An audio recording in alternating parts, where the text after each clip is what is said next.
Let's do this. Thank you for being here. Steve? It's going to be amazing. There you go. That's what I said.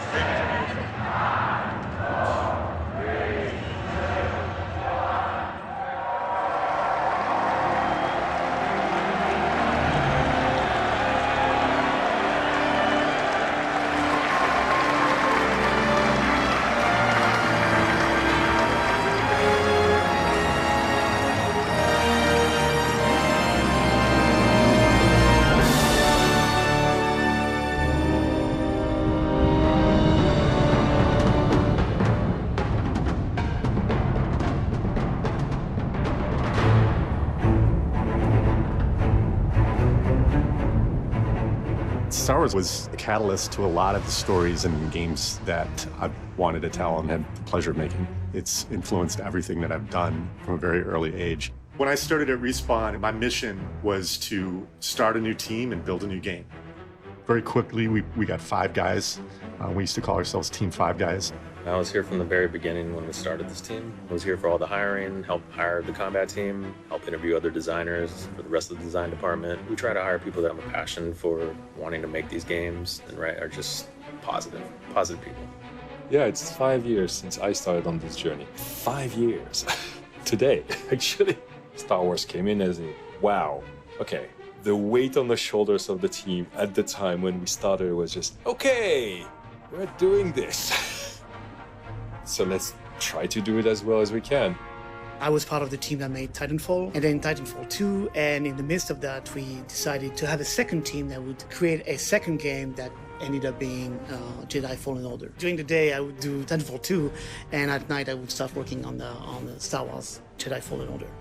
We were working on a different game for a year and a couple months. One day, we got called into a conference room. They said that we could keep working on this game that we've been developing for a year, or we have this opportunity to build a Star Wars game. We, as a team, got to choose, and it was unanimous. We were a team built to make a melee-centric combat game, and we saw the opportunity to make a lightsaber game, and you don't pass up that opportunity. The game we hired you to work on, we're not gonna do that game. It's gonna be Star Wars, how do you feel? And I was like, oh my God, it just felt like we hit the lottery. So Stig came up to tell us about this idea he had and about this team he was building to make a melee-driven action-adventure game. Everyone's mind jumps to Jedi. So the Star Wars name is Jedi Fallen Order. Woo! So Star Wars Jedi Fallen Order. Yeah. We learned very early on, Jedi, they're considered the holy grail at Lucasfilm. And we're going to need to earn it every step of the way. I'm Jared Petty, and this is IGN News. Titanfall developer Respawn Entertainment is working on a new third-person Star Wars game. The project will be led by Stig Asmussen, the former God of War 3 creative director. Asmussen said, "We promise to pay respect to the Star Wars legacy at all times, a fact that will be constantly reinforced and honored as a central game design tenet. Fans should expect the exemplary level of quality first established at Respawn with Titanfall, a game that epitomizes our studio's dedication to slick, larger-than-life action and fun, groundbreaking mechanics."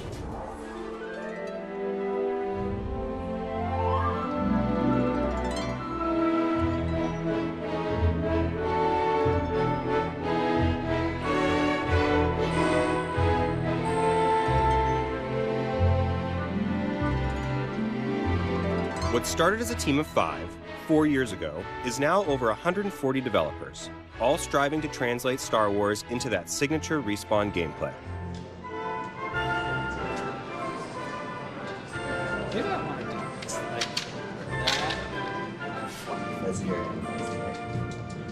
What are you guys looking at?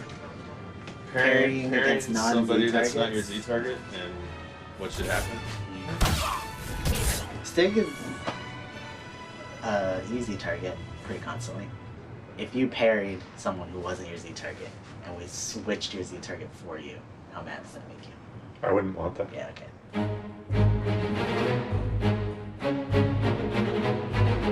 the Mantis, the hero ship. It's kind of like your literal home for the game. You just kind of hop from planet to planet and use the Mantis as the hub. Bounced ideas back and forth with Lucasfilm. They wanted to make it like a nice yacht style ship. That's what the big wing is for. It's kind of like a sail. So it's kind of a level, kind of a character. It's a hybrid of a lot of different stuff.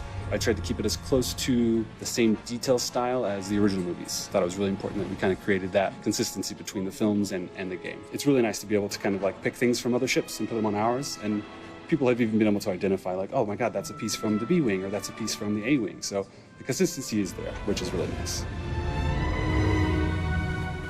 Like any other game, we have a lot of abilities that are built into the game. We want to find a really connective way for players to engage with the skill tree and learn the abilities. So you go to these meditation sites that allows you to like gain more and more skills. We've looked at a lot of the star charts that are in the Star Wars movies, some of the official line work that we got from Lucasfilm. We've got incorporated that into the designs.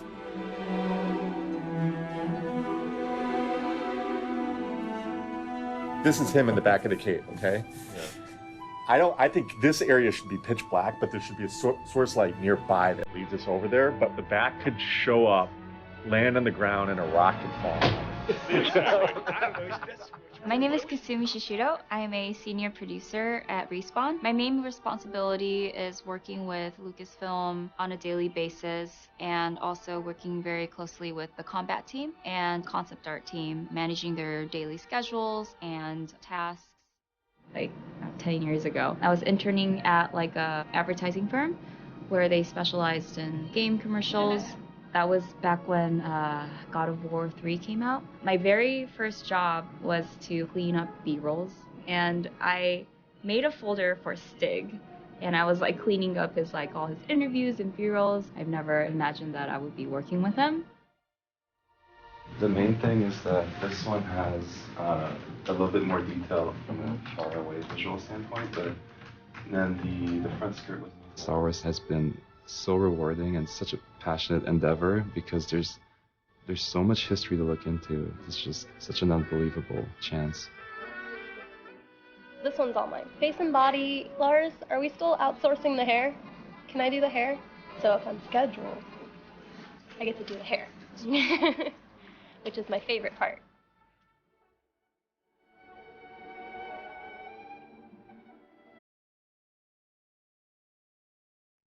We get a static model from a character artist, and we add structures like bones, skeletons into that model, and then we add control systems to drive those skeletal structures and those muscles. And at that point, we hand it off to the animators for evaluation. They're able to, articulate the model, bend it, and flex it in places where you would expect. And then they kick it back to us. We get feedback from them. This is not feeling right, or can we clean up the deformations in this area? One of the particular requests we had for Cal was that this vest piece that he's wearing move independently of his body, that it not feel like it was painted onto him.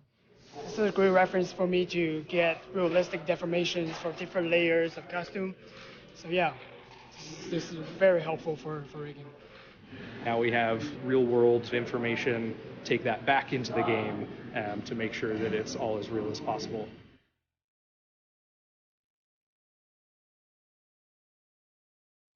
Trying to get the blade a little bit longer? The hilt. The hilt. There are shorter hilts, but they're still natural. Extending out a bit. Yeah. Pushing this a little bit. Yeah, extend out the leather. Okay. Yeah, I mean... I think we can kind of fake that a little bit too between the things. When you sign up to make a Star Wars title, you become basically part of the Star Wars team. We spend a lot of time coming down to Respawn's offices, meeting with Stig, his team, his leads. We have the youngling ones, which are actually really small lightsabers that we're using in episode 3. The kids that you see Yoda training in episode 2, I don't know if they built those or if they just like pulled them off a rack. I think specifically we're talking about the younglings like Sears pack that gets abandoned. They're the ones who have the lightsabers. Also, we don't know those characters. Yeah. We work with the developers from really concept all the way through completion on basically everything it takes to tell a Star Wars story in the interactive space. So there's a lot of character stuff that needs to be reworked and a couple of spoiler things that made it in there. Then the Sir Cordova one we think is stronger. It takes the bones of what was in the book that we all seem to like. Right. I'm a member of the Lucasfilm Story Group. We are a team that's responsible for overseeing the development across all platforms, whether that's animation, video games, and we make sure that all of that remains continuous and authentic. What we're looking at this morning is the progress in the Order 66 level. The team has done a really good job putting something together that's playable and representative of where we're headed. So it's a good time for us to give feedback. We are mostly pulling from reference from Clone Wars and Rebels. If you guys do go with the Rodian, which is totally fine, if you could do the orange skin Rodian rather than the green skin. I think that was the image that Rich sent, but I'll make sure that no one is called out. We're always so involved in the story, so we know the story like the back of our hands. So actually getting to see, what we've discussed about conceptually put to use, on a screen with somebody physically playing it, it's really cool. Cal is in the temple and Jaro's in the temple, but what we're seeing in the Jaro fight is more void-like? Correct, yeah. Okay. We actually have a sync with Lucasfilm every day on different subjects. Either it's art or just concept art or a script and story and reviewing modeling and animation and rigging. The primary goal of an animator is to make sure that the character that's on screen feels alive, has a purpose, and basically is fun to watch and to play with. To portray life, you want to portray life as it is, which is, things takes time to move. To translate that into a game, that can be challenging from an animation standpoint. It comes from design. They tell us what they want, and then we go and create some preliminary animation, and then they come back and say, it's too slow, it needs to be faster. So then we edit it until, both design and animation is happy. It just started with me, and then pretty quick we had Laure Retif on the team. She was helping out with BD1, which is an essential part of our game. I've been working on BD1 for 3 years now. He's very interesting to animate because he doesn't have a face where he can express emotions. It's mostly in the head movements and the antenna, a little bit like a dog. He's always curious about everything, so he wants to jump off and go anywhere, just run around and find stuff. The reason for having BD in the first place was that it's a single-player traditional game, but we wanted to add all the dialogues and the interactions between two characters, and one of the solutions was to have a droid who could emote. And in Star Wars, droids are more than just machines, they're full-out characters. They evoke emotions. I've just about had enough of you. The idea of BD1 being cautious in regards to himself is super unlikely, because BD1 will basically run at death. I think a lot of BD1 stuff isn't so much as a game mechanic, it's more just as a kind of friendship. It's the feeling that you've got this friend that's accompanying you on the journey. Well, I suppose the secret of BD1 is solving the problem of how to get something mechanical and robotic to sound kind of like a being, something with a heart. Part of the reason why we hired Ben Burt was that he's the expert on that very thing. So the idea came up to really combine this human sound with the electronic sound. That way we still might be able to have the character of a machine, but get the personality and the emotion of a living organism. The way Ben will work on things is he'll do it with his voice first, and then he'll add synthesizer sounds to that and kind of track what he's doing with his voice using the synthesizer. Having the little guy get on your back was an idea that was pulled from when Luke carries Yoda on Dagobah in his training. It also ties really well with our game because at any point the droid can look around and go, hey, look at that wall. Like, here's information about this thing. For the AI part, I have made a system that supports like hack doors or like we want to investigate bodies. It's basically the POI system is driving BD.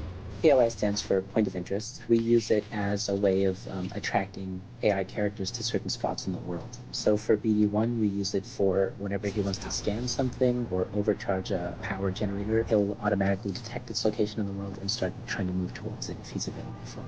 In the Star Wars universe, droids are some of the most iconic characters that we can offer fans. Having the opportunity to model and texture and be part of bringing BD1 to life was a huge honor. This is my original Star Wars figure collection from when I was a kid. C-3PO was the first action figure that my dad ever bought me, which kind of propelled me into this career of art. And that was in 1978. So that figure up top is 41 years old at this point. Now, the day that I actually get an action figure of BD1, then my life has become full circle. Then I have my own Star Wars figure that actually contributed to. In the way you have like a combat designer or a level designer, we have narrative designers that approach it from a narrative standpoint. Okay, so we're gonna check out a rehearsal video for Befriend Marin. They're not friends, they're not allies, but they kind of realize that they're not enemies. I'm the narrative lead on Jedi Fallen Order. I am responsible for all things narrative in the game, writing, VO, cinematics, and then narrative features. Since writing this and recording those, her first couple scenes, she's imperious, and she's very much like, this is my place, you can't come here. But in the early rehearsal, she'd been much more like, go away, right? And like really aggro out the gate, and I wanted to avoid that. So one thing just to bear in mind is that like to get a lot of attention on this thing, it's got to go through him, right? So it's like I'm wondering if, especially in light of the fact the last time we saw her, she summoned an army of these creatures that bear down on him and almost ripped into pieces, right? Do you want him to like pop? Like is he yeah, I think igniting and everything? He's not a fool. So we're getting towards our real deadline for being done with all the writing for the game. It's coming down to the wire. What's on the schedule for Thursday? Thursday is the Malicos scenes we're shooting, and then we're doing stunts Friday. Performance capture is basically where you film the cinematics of the game, and they're running around the set, swinging plastic lightsabers at each other. You're also capturing facial animation on set. Lightsaber dueling is as cool as what it sounds. It's what every kid wants to do. I know for me, we would be on the playground smacking each other with sticks, you know, pretending to be Jedi, and it's kind of surreal that I actually get to do it.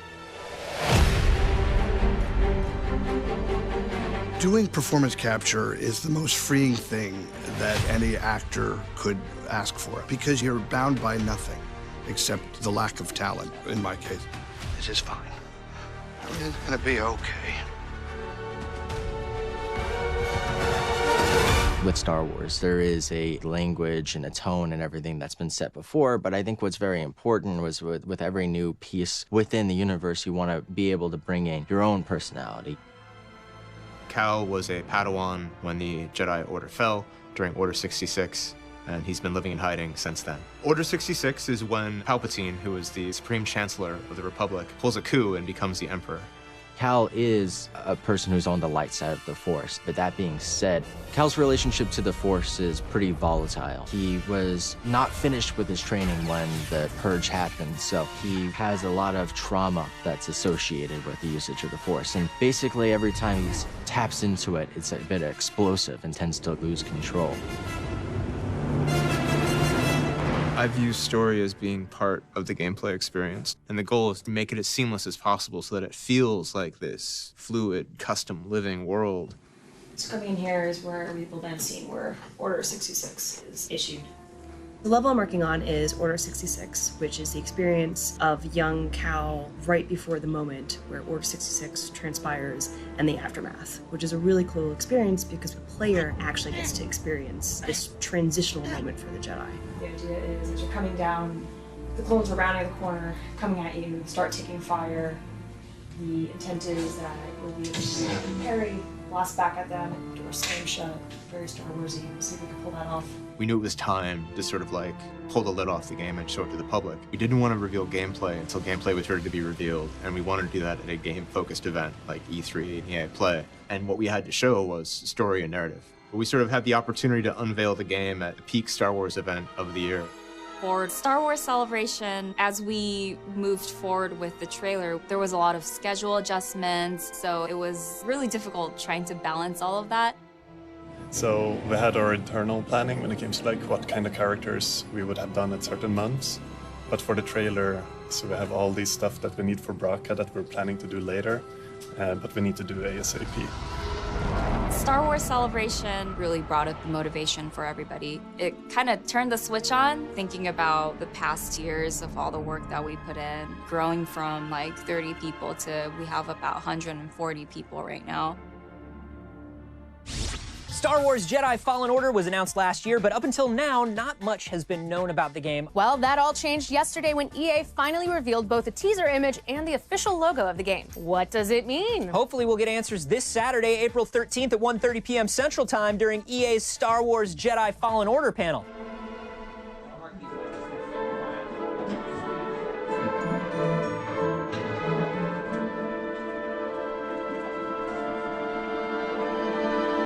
If you guys aren't familiar with Star Wars Celebration, it's like the premier Star Wars fan event. We are on the biggest stage that Celebration has got. We're going to be in front of about 7,000 people. because this is a story game, because we don't have that many beats to communicate, loose lips bring down starships. You see a lot of questions buzzing around. If you see a lot of things that people aren't sure about, don't feel the need to jump in and correct them. Let people lose their minds. This is exactly what we want leading up to Celebration, so don't ruin the fun by communicating more than you should. Cool.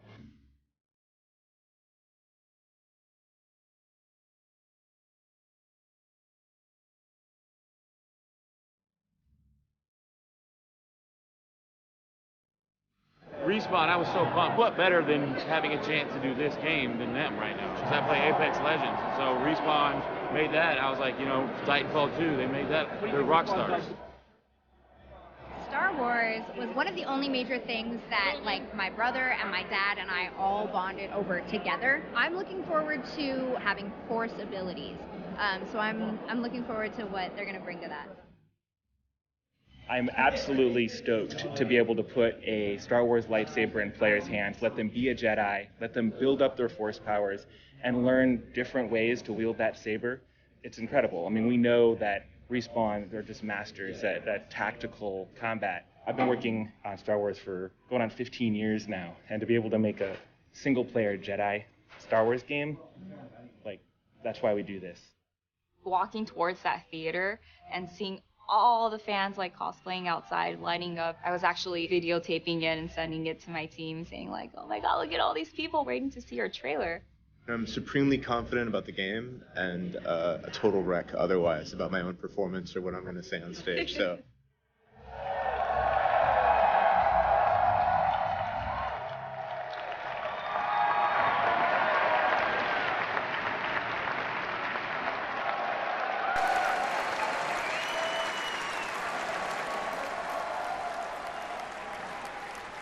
Wow.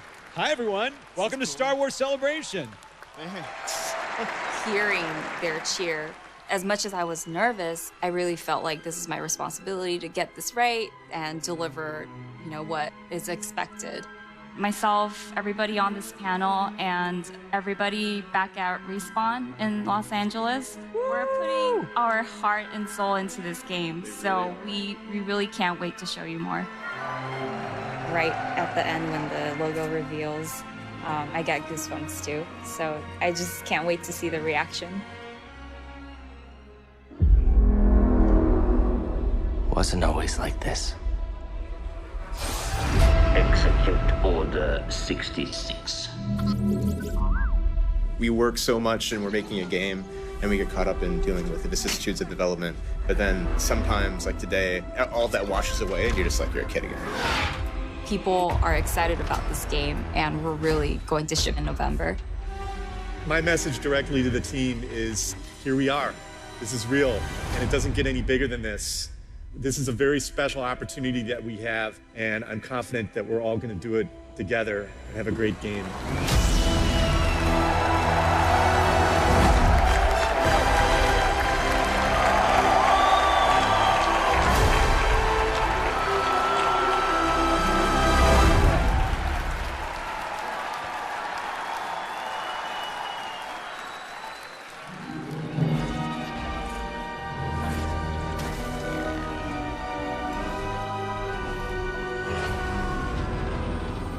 It was exciting. It was a fun weekend, seeing all that stuff. Yeah. Just seeing the reaction online, kind of seeing the change in reaction right away that people didn't quite know what to think. Then you could just see the swell of like support for it and excitement for it. Initially there was that, there's no gameplay kind of downside, which we knew we would get, but we got gameplay. I'm Jeff Majors, lead level designer. The level designers put together the game, kind of define what the areas are in the game, what the challenges are we're going to put in front of the player, what environments are we going to go to, what puzzles are we going to do, what combat encounters the player is going to experience. In 4 months, Respawn needs to be ready to ship this game. But before they ship it, they need a locked and stable build to test at UXR. With the next UXR around the corner, they still have a lot to incorporate into this game.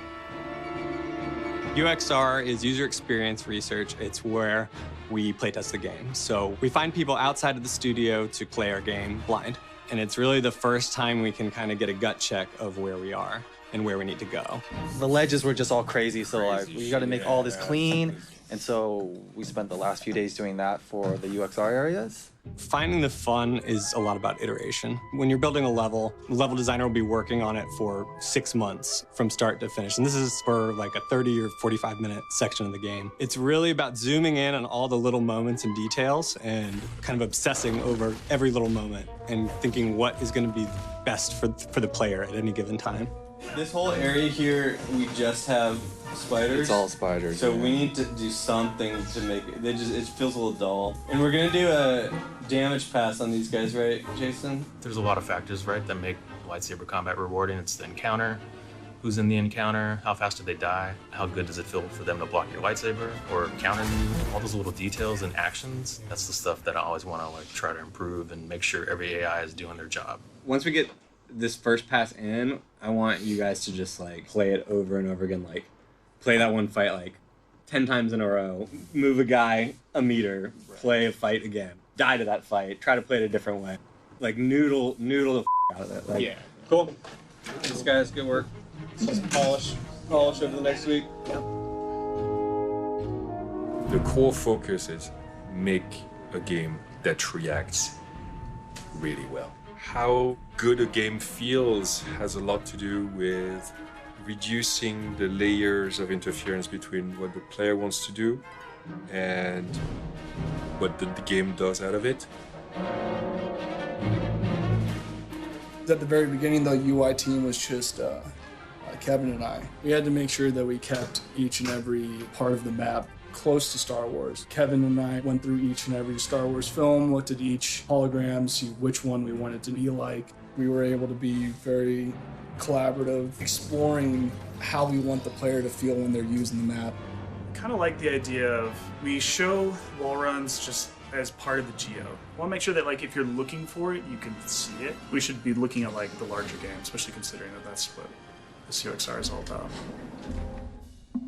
I like my team to focus first and foremost on gameplay, and first and foremost on what is going to be the fun thing. And then if we're thinking of how it matches kind of the Star Wars universe, we should have that in our mind as well, but that should be secondary to making the gameplay space feel fun.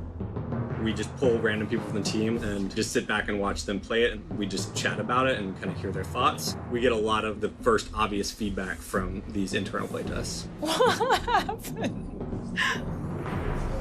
Well, I went pretty good, I think, except for that one spot. One spot's a disaster.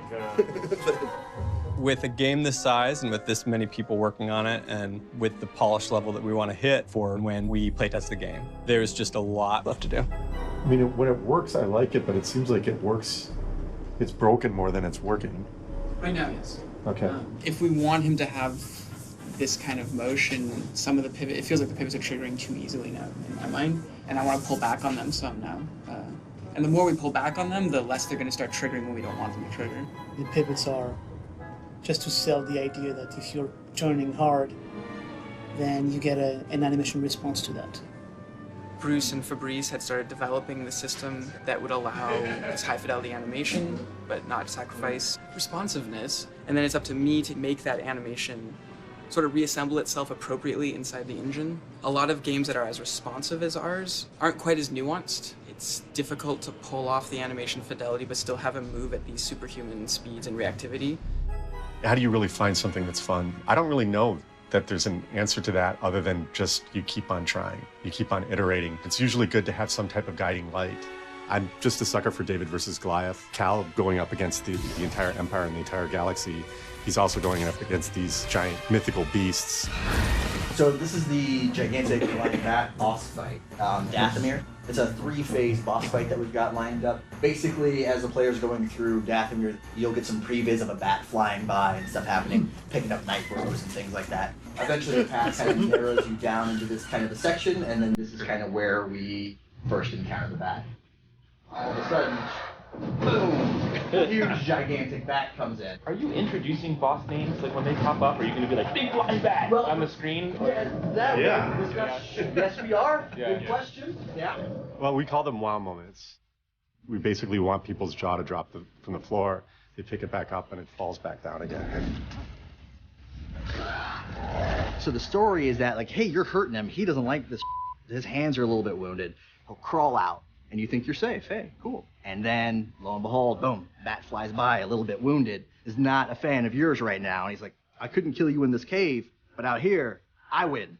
Eventually, he snatches you off of that mountain. He crashes into stuff, and you actually become disconnected from him in midair. You enter this kind of free fall Patrick Swayze awesomeness. And boom, you latch back on. So he jumps out, and as the bat's just free flying, just flying around, so you have to steer around and then grab him in order to kind of use him. So you use the bat to get down off of this gigantic mountain that you'd been scaling and fighting him along. Why is there a cut every single time he attaches? To reorganize the world, because there's so much variance, because the player can kind of steer themselves around to grab onto the bat, so we have to reorganize them in order to get that next shot.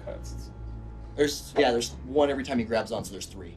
Is there a way that we can fix that? When you latch back on? Especially when you're so close to him. You're right there, and then we just, if you want to... Well, I mean... We can't interpolate, like... Yeah, I mean, the problem is that when the player's falling, we have control. He's got like a cone where he can be kind of anywhere. So he can grab the bat over here or over here. There's not really a way for me to say like, okay, where's he at? Play the animation at this point, at this world location, based on where you grab on. Have you involved a coder with this? Yeah, we don't have camera cuts. You have to see that whole thing. That epic Vader marching down, murdering 15 people, that's like 18 cuts to make it look as beautiful as it can. So we've got to be able to take that and make it in such a way that no matter where the camera is and no matter who's controlling it, it still looks that good. And they've set a really high bar for that, and that's what we're doing, is making sure that we keep up to that bar as well. Designers will use Legos to make levels. We make the Lego bricks. That's what a programmer does. I spend a lot of time looking at the Star Wars films, trying to get the kind of look and feel of what Star Wars looks like. I found some references from the old camera lenses that were used in those original Star Wars films, which were Panavision, so they were anamorphic, so that all the things like the depth of field, even down to our film grain, everything gets that scaling and stretching, which gives it that kind of filmic look, really makes it just a little bit closer to the films. Respawn wanted the Force Low ability as a foundation for their combat for the game. So we worked with them to translate that ability to make it fit within the Star Wars universe. Cal, his main power is slowing something down. That's something we went back and forth with Lucas. Oh, he's doing this too fast, he's casting too fast. Yeah, because that's what feels good in gameplay. So we had to kind of come to this compromise where we hold the button down for 3 seconds, then he'll force slow longer. Right, somebody will be slowed longer. Cal has to show that he's exerting himself and his ability to control the Force, to use the Force. Really straining and really being strong with his hand. And we want to make sure whenever he uses power, it's not magic. He's actually, his physical ability and his skill with the Force is allowing him to do this manifestation. Colors and everything that you've applied in the breakup all seems correct. So that, the details there. Your concern here is more about getting the helmet shape to fit right and then getting the color to fit. Yeah, so he feels intimidating. If you take this straight down and you incorporate this going around, like, and you get those straight shoulders, really pinhead, I think it's cool. It's just pulling in the final edits, and we call it a day. Shake hands, high five. I work alongside concept and the game design to flesh out the overall look and feel of the planet and the environment. When we get approval from Lucasfilm on something that I've created, I mean, it makes my day. You know, Hez or something comes in and then says like, oh, that looks really awesome, or like, that's such a great Star Wars moment. I mean, that feels really good, right? Because you're like, oh, I nailed it. This is right here is beautiful. Sometimes it's finding ways to support different people's opinions and making sure like what they start, you make sure it goes through. And talking through it just helps because we're all lifting Star Wars up. Yeah. By doing that, we have to support what Star Wars is as well, and find those elegant solutions for, as we always say, complex Star Wars problems is what we can do by working together. What are we going to look at today? So we have force targeting, which got updated and is now showing a highlight. So we should talk about that. Something we're trying is, it's just an outline on these guys. It's pretty subtle. I don't know if I want an outline around every enemy that you're engaging with the entire game. I guess I don't know if I've felt like I've needed this. What are we doing wrong that other games don't have that? I mean, we have force powers that other games don't have, but like... Right. My thinking right now is we should take this to UXR and see what the feedback is. Can I play a little bit?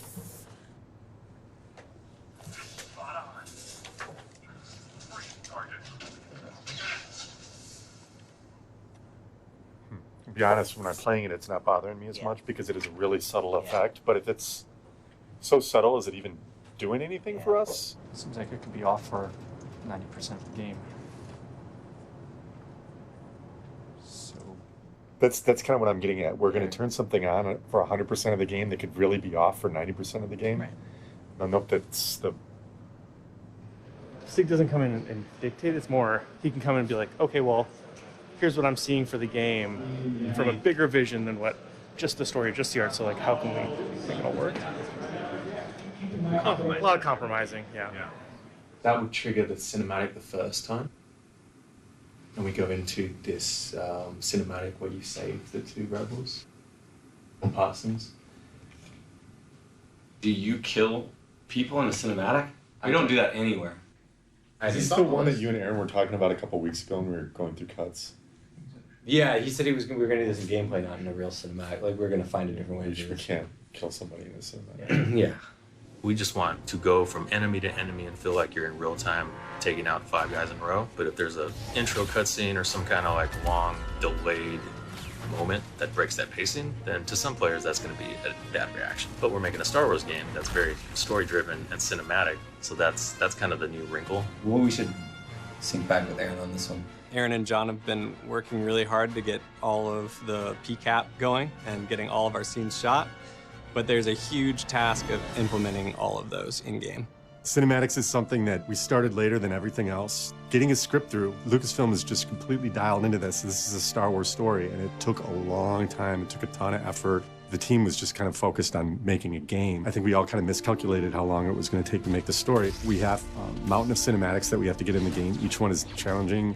A lot of cutscenes take place while we're doing planet hopping, while we're streaming in and out different levels, while we're loading things in the background. There's a lot of complex game logic and complex technical things that go on during these cinematics. So to get all of these at the highest fidelity that we want, the time's running out.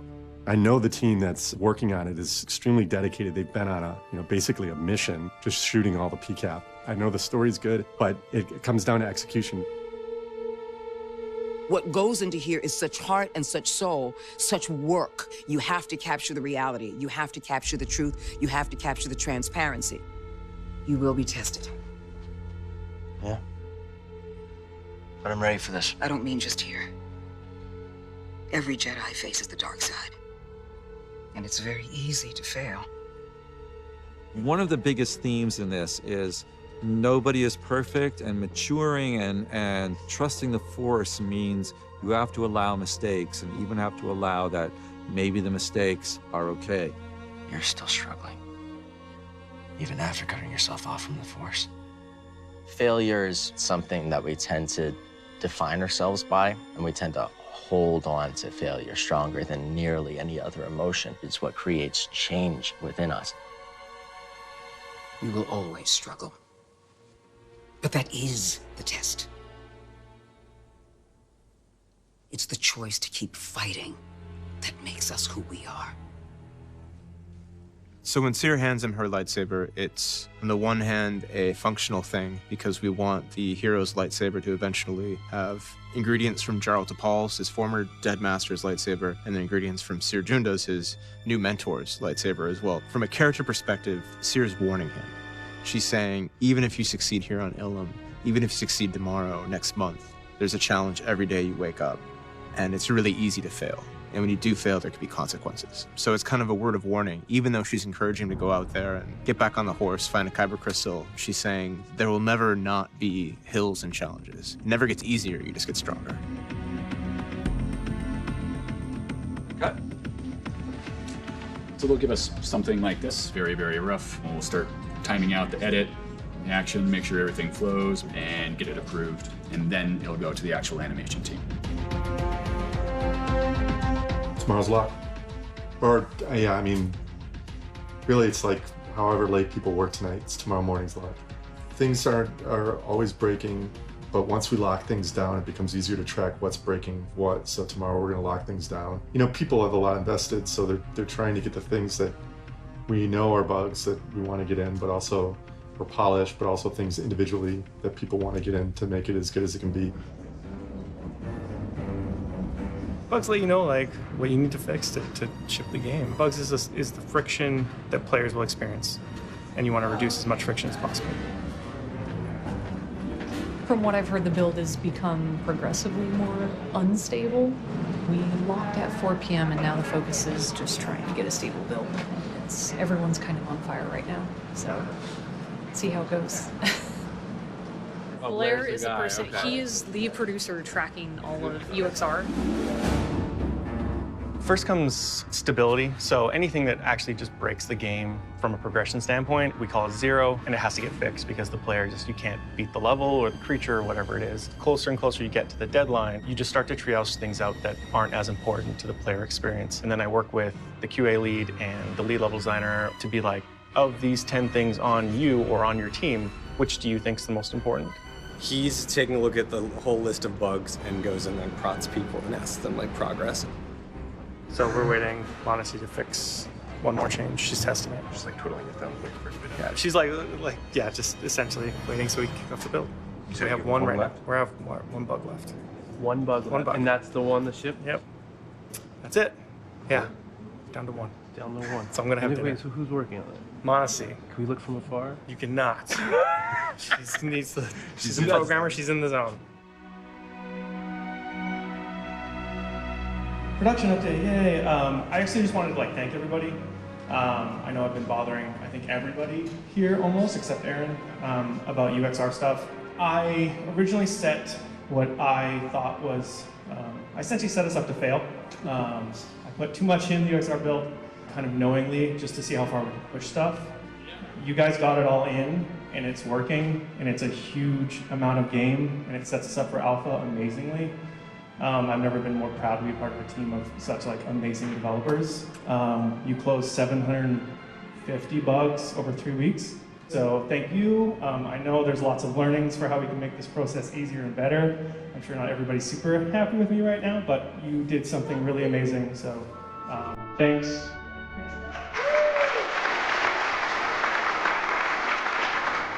Oh, lots of them. Just coming. 100% there's a secret. How many players are there playing the game right now? I think it's 35 or so. So. A lot of the stuff Nerd has done is in this build, and people are playing it for the first time. So it's kind of our first wave of feedback. Watching UXR is a great way to see how it's developing. So right. I'm desperate. I'm starving for that stuff. Because this is what really matters, right? It's the game. Oh, there it is. It's good because it's a good milestone, right? Everything's culminated to this moment, so it's the kind of breather spot.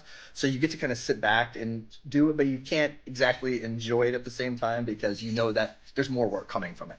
But also you get to feel gratified because oh, that looked great, and they had fun doing this thing that I made, so that's super gratifying as well.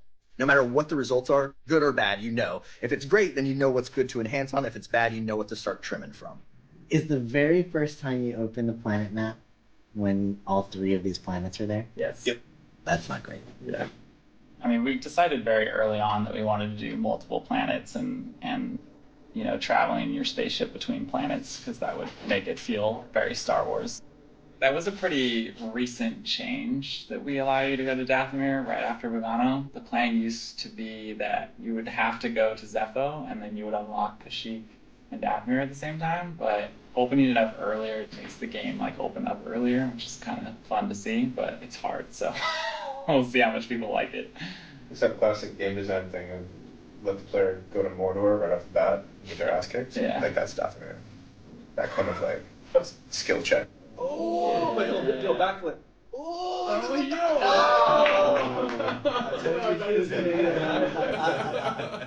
What is happening here? I mean, I think the greatest part of it is each individual has their task and they believe that they can get it done. They look at the schedule and they believe they can get it done, but they're skeptical. It's natural for them to not know if other people are in the same place because they're not as connected to other people's work. So they might feel like, hey, I'm doing everything I can to make my part good, but it can't be good if other people's parts aren't good. Then that just comes down to communication. It becomes really hard to communicate what everybody's doing all the time. Like I said, it's natural that until we've gone through this together and people see like, oh wow, everybody else kind of lifted their own weight and got it done, and this product is shining together, people will remember that.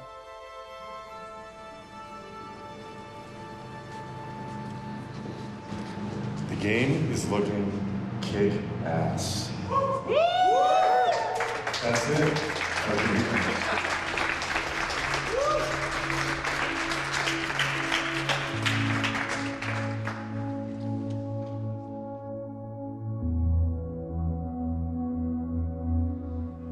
For me, I still try to, like, if there's things that really shouldn't go in after lock, but people really want to get them in and I want to get them in, I try to work with code and production to make a case for why we should try to get these things in.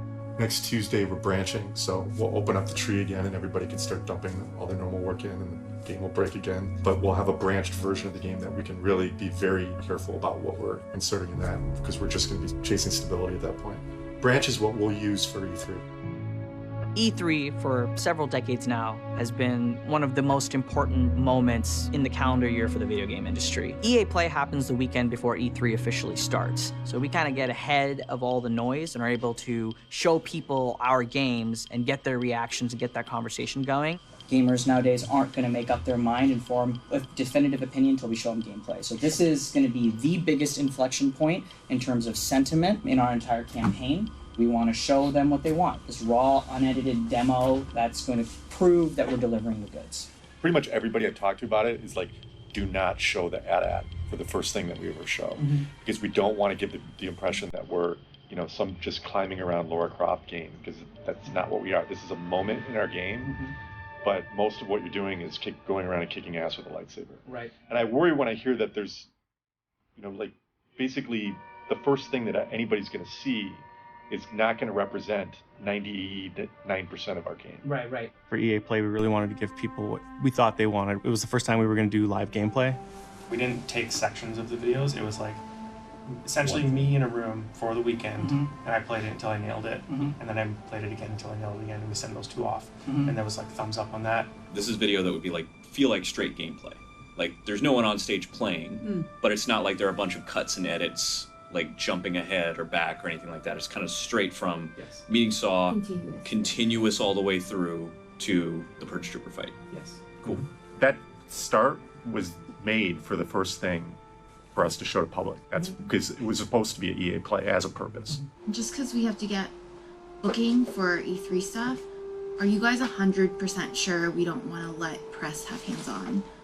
From the very inception of our E3 demo, the plan, what I always wanted to do, and I messaged it very clearly to the team, is that it's hands-on. But then as the realities of game making really start to take effect, being hands-on becomes a little bit riskier. And it's risky because it's got to be nearly bulletproof. It's going to be considerable greater resources and bug fixes and testing to just let anybody get their hands on the game.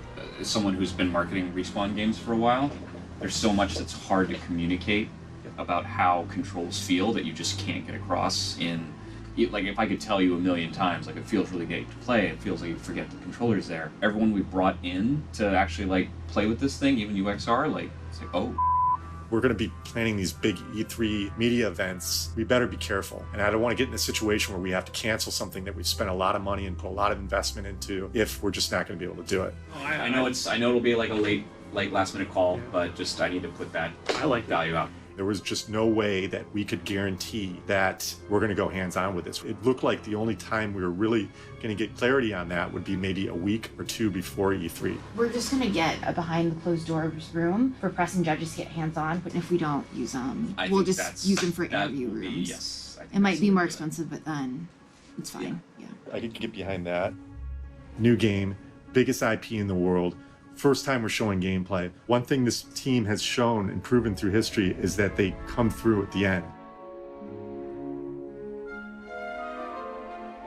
So E3, we're trying to get like a finished version of the game, and we're not yet at that point. So we're trying to get a representation that feels natural. The purpose of Kashyyyk is to show the juxtaposition of the virus of the Imperial destroying all of the planet Kashyyyk and its natural beauty is trying to fight back. Right now, we're just working on optimization, trying to make sure it all runs and looks good in the demo. Kind of in that phase of the project that we're in, optimization. Basically, people come into my office and say, hey, do you want to see something? And it's always something bad. And I go and fix it. And so we can see with this view how many triangles we're using in places. So anywhere that we start to get these really dense clusters, that's something we need to look at and think, we're spending too many triangles here, so we might want to reduce the amount. When you get to that point for E3, we have to make sure we have all of our graphics all up and running and all looking good enough to show to the public. And then you get a little glimpse of what the game's going to look like when it comes out at the end of the year. Today I'm making sure the climb animation looks good. There's a request coming from design that some of those moves are just too slow, and I'm speeding it up. Right now I'm looking at the jumps. They take too much time recovering from jump to actual navigation on the wall. It needs to feel right, otherwise, it's not a game, it's a movie. I think we're going to be able to go hands-on with the whole thing, not just a fraction of the demo. As much as we wanted to polish and make it look pretty and make it feel like it's the final game, we also needed to make sure that nothing is breaking when we hand the controller over to these press. In regards to what's riding for this demo, everything, all the hard work that the entire team's putting into this game, if we it up, it's all for nothing. It's a meaty demo. It's not just a small section of gameplay, which was important to us. We wanted people to really see the game isn't just this small section. It's like this is like all of our main systems working, and people can project and how that expands into a much larger game. So this impression is incredibly important. If we bomb it, it could be devastating. Start it over. Yep. We're trying to get one contiguous take, so it's all real. No edits, no cuts. We're just trying to do it in one take. So getting all those perfect combats in one playthrough, a little bit more challenging. We really wanted to represent, this is the game how it is now. Tomorrow's our big reveal day. Saturday morning, 1 hour prior, our second social teaser goes live in social. And then 9:30, we take center stage, we open EA Play. By the way, I don't know if I'm going to be able to make it to EA Play. Like on Saturday at all? I didn't register.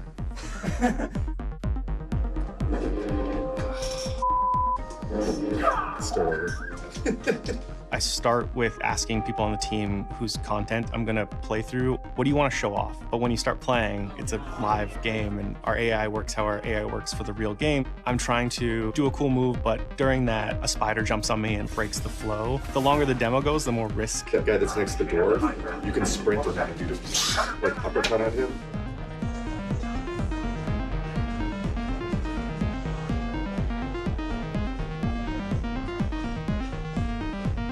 Oh God, that's the kind of thing that's just a heartbreaker. There's other things that can happen that have nothing to do with the game, like you've got like a really weird itch or something like that. You're in the middle of something, it's like you gotta scratch this.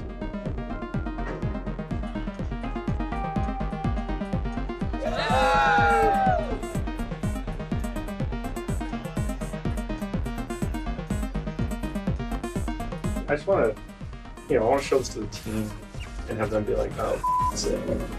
It's okay to just play. Like, just go in and just like, I'm playing the game.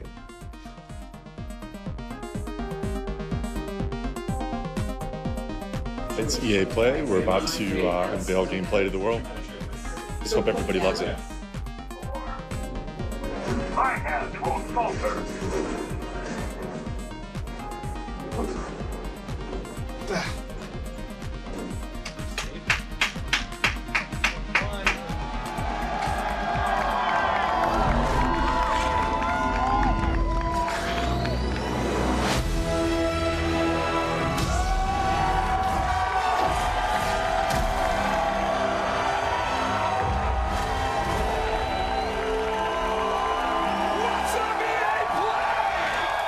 The head of Respawn, Vince Zampella, and the director of Star Wars Jedi Fallen Order, Stig Asmussen. Everybody give it up for Vince and Stig, come on!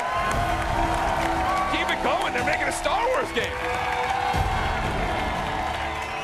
Guys, welcome to EA Play. Yeah, this is something that Stig and I have been envisioning for years, to see it come to life and be able to show you guys 15 minutes of gameplay today.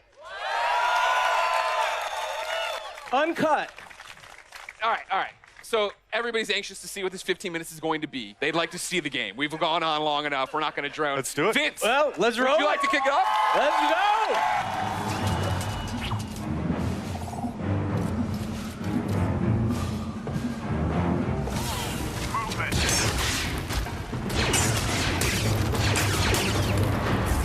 Oh! Yes! More of that.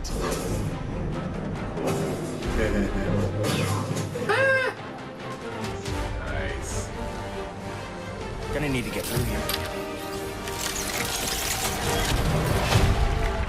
What do we think? What do we think, EA Play?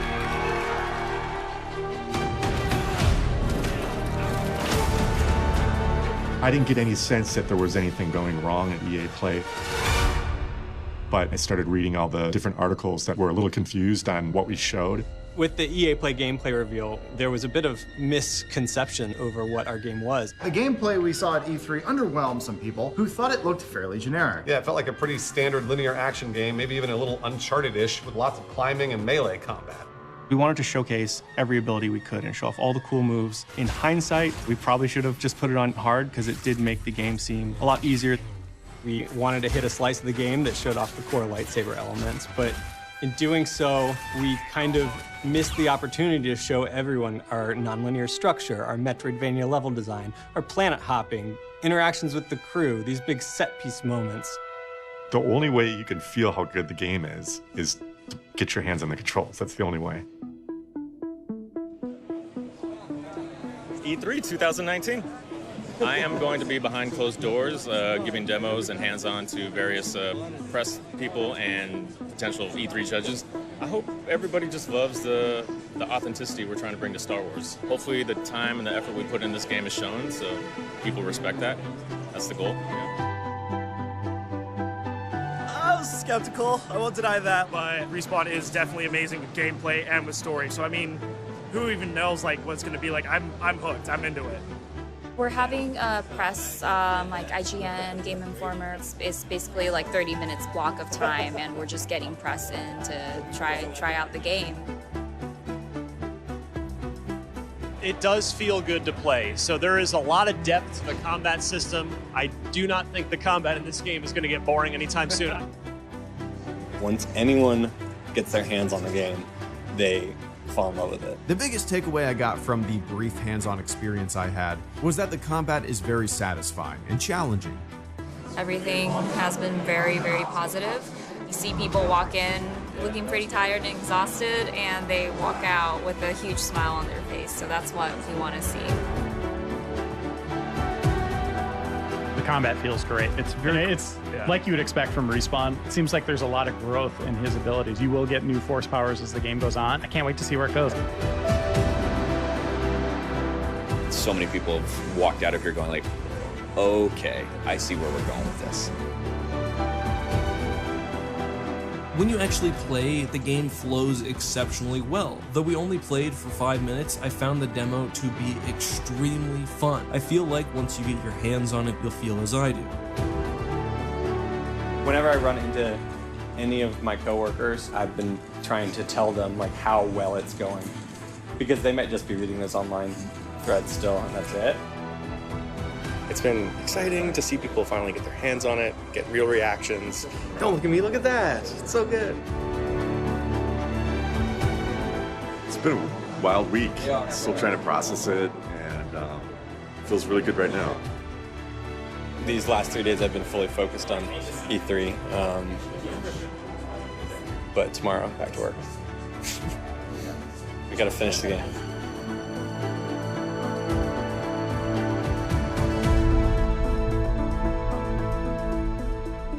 This is it, the final stretch of a 4-year journey.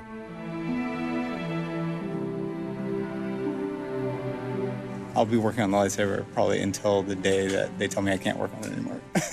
This project has been a little different. We've been working in harmony with all the other departments going up until the end of the project, so we've gotten in a lot earlier than normally might happen in the game pipeline, making the lightsaber feel authentic. So, it's basically a glowing tube when it's still, but when it's moving is a lot of the kind of the iconic look. So getting the right eye slice, having the right angle, not like a flag, and then having the atmospheric glow around it. Working closely with combat, obviously. The lightsaber interaction stuff, that's got a lot of our focus. It's a lightsaber game, so it has to be. We are putting the final details, the final finesses on all the elements we can. It's all wrapping up, and it's exciting. The things that were minor months ago are now major. Cool, yeah. So right now I'm just trying to figure out how to get this graphic design to match this image. So I did get to do a pass on the logo. He has added manual streaks and wear and tear by hand. Awesome. Of course. When when he's holding Prof, I don't know if the force feedback can rumble harder. We can do that. We can make the sound. So it feels like I'm holding Prof, and now I'm holding the barge, and I'm really straining here. Yeah, sitting 5 weeks away from boxing the game up and sending it off, one word that comes to mind is tired, but also proud. Really, really proud. UI team as a whole, I mean, we're stressed, but we're excited. We have these schedules that we follow. It's like, oof, that's ambitious, but we know we can do it, but oof, that's ambitious. So I see smiling nods. Are there any bugs right now that you guys are tracking down regarding the motion model? Joe was saying there's certain cases when you hit the corner of a wall, he can feel like he gets held up. Yeah, I'm having a really hard time breaking this. It's good. It's great. You guys did it. Say stick a fork in it. Yeah. I mean, like at this point right now, just let's try not to break it. Let's try not to break it. Yeah, let's. We've been looking at this closely for. It's been under the microscope for like a year now. So, congrats.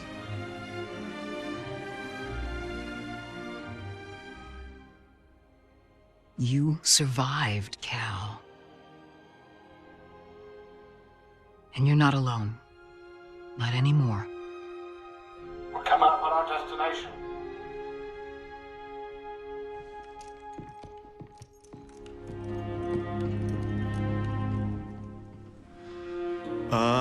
Biggest hopes for the game, there's a lot of them. I would say that when we started this, we wanted to make, this Star Wars action-adventure story game that we haven't seen in a long time. And we wanted to make the best one that we could possibly make. I really hope we do that. My biggest hopes are a lot more basic than that. I just want, the whole team to have all this energy that they put into it and their love for Star Wars to be worth something, and for this to be a game that they're really proud of.